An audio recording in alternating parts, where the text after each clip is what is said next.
Shalom Bapak Ibu dan Saudara-saudari yang terkasih.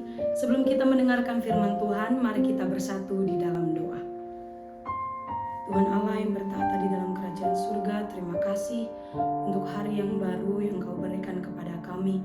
Kau masih memberikan kami napas kehidupan dan juga kesehatan. Tuhan, sebentar lagi kami akan mendengarkan firman-Mu. Berikan damai dan terang yang daripada Engkau, agar firman-Mu boleh berkuasa atas hidup kami. Berbicaralah Engkau Tuhan, sebab kami siap untuk mendengar. Hanya melalui Yesus Kristus, Juru Selamat kami yang hidup, kami berdoa dan bersyukur kepada-Mu. Amin. Bapak Ibu Saudara-saudari yang terkasih, yang menjadi ayat harian bagi kita pada hari ini diambil dari 1 Raja-Raja pasal 3 ayat 9. Maka berikanlah kepada hamba-Mu ini hati yang faham, menimbang perkara untuk menghakimi umat-Mu, dengan dapat membedakan antara yang baik dan yang jahat. Sebab siapakah yang sanggup menghakimi umat-Mu yang sangat besar ini? Demikian firman Tuhan. Bapak Ibu Saudara-saudari, kalau hari ini Tuhan bertanya kepada kita, apa yang hendak kuberikan kepadamu? Tidak ada batasan, tidak ada syarat. Apa yang muncul di pikiran kita? Mungkin jawaban kita akan bervariasi. Orang-orang yang masih muda atau dalam usia produktif mungkin akan menjawab, saya akan meminta karir yang baik, finansial yang stabil. Lalu orang-orang yang sudah tua atau lanjut usia mungkin akan menjawab, saya akan meminta kesehatan, kesempatan untuk melihat anak atau cucu saya bertumbuh dewasa. Dan banyak kemungkinan permintaan lain dari kita. Dalam nas hari ini, kita melihat jawaban dari Salomo ketika Tuhan bertanya kepadanya apa yang dia inginkan untuk Tuhan berikan kepadanya. Salomo tidak meminta kekayaan, dia tidak meminta umur panjang, dia juga tidak meminta kemenangan atas musuh-musuhnya. Dia meminta sesuatu yang lebih mendalam, yaitu hikmat untuk memimpin dengan benar. Apa yang bisa kita renungkan dari permintaan Salomo ini? Yang pertama, dia jujur tentang kelemahannya. Di ayat 7 dia berkata, aku masih sangat muda dan belum berpengalaman. Bapak Ibu Saudara-saudari, di era media sosial sekarang, kita cenderung ingin terlihat mampu dan tahu segalanya.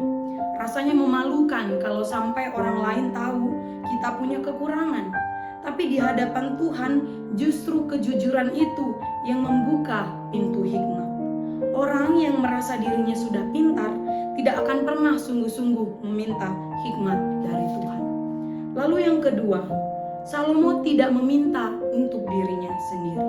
Salomo berkata tujuan dari meminta faham atau hikmat itu adalah untuk menghakimi umatmu. Bukan supaya dia terlihat hebat, bukan supaya dia dihormati, tapi tujuannya adalah agar dia bisa menjadi pemimpin yang benar-benar berguna bagi orang lain. Dan itulah yang menyukakan hati Tuhan. Masalahnya, seringkali kita hanya meminta hal-hal yang baik untuk diri sendiri. Kita hanya senang ketika sesuatu yang baik terjadi untuk diri kita sendiri. Kita lupa kalau Tuhan juga senang ketika kita meminta sesuatu yang bisa memberkati orang-orang di sekitar kita juga. Bapak Ibu Saudara-saudari yang terkasih, mungkin kita bukanlah seorang raja seperti Salomo. Tapi tentu kita juga punya situasi di mana kita harus mengambil keputusan atau setidaknya melakukan suatu tindakan.